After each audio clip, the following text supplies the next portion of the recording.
At simula na nga po ng pinakamahabang selebrasyon ng Pasko sa buong mundo. Bakit nga ba espesyal ang Paskong Pinoy? Narito ang unang balita ni Dano Tingkungko.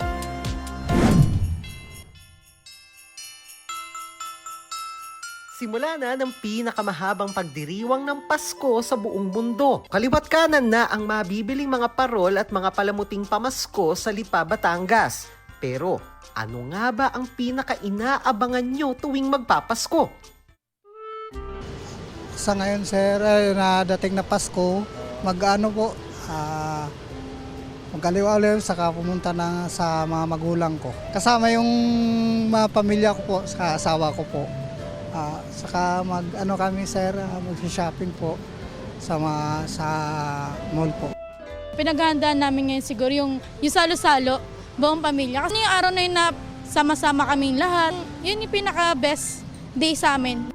Nilulook forward ko is lang naman, makasama yung girlfriend ko pa rin for the next year. Kasi it will be our anniversary ngayong Pasko din. First anniversary namin. Si Aling Virginia may konting kurot sa puso ang Paskong daraan na hindi niya kasama ang asawang pumanaw na. Yung nagkasama kami sa mall, kumakain, namamasyal sa zoo, Malabon Zoo, Manila Zoo. Malungkot ang Christmas ko this coming Christmas. You know what?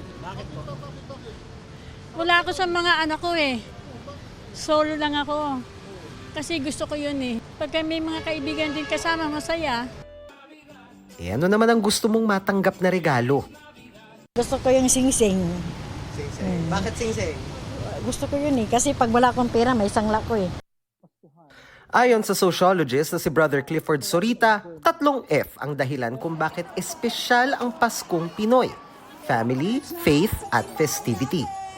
Sa Pilipinas kasi, minsan dahil gipit tayo sa pera, minsan ang Pasko kasi pagkakataon natin na kung saan tumatanggap tayo ng mga bonuses, mga ibang mga 13th month pay kung tawagin nila, 'di ba? Na kung saan kung ikaw ay gipit na tao, you look forward to every year, every Christmas. Kasi nga, doon ka tumatanggap ng extra kita o extra pera. We use the Christmas season to gather together. We have the finances, we have the time, and we have the reason why we can gather together. Hindi rin daw basta-basta kaya ang haba ng Pasko natin. Mahilig daw talaga mga Pilipino sa countdown dahil paraan natin ito ng paghahanda ng sarili. We use it as a psychological preparation so that we do all of the things, the preliminary things are done in the 100-day countdown para pagdating ng Christmas season, talagang we really celebrate it as it is supposed to be celebrated without the rush. Being with family, friends, and the experience of our faith.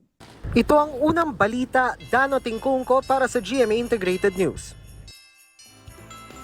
Kapuso, huwag magpapahuli sa latest news and updates. Mag-iuna ka sa balita at mag-subscribe sa YouTube channel ng GMA Integrated News.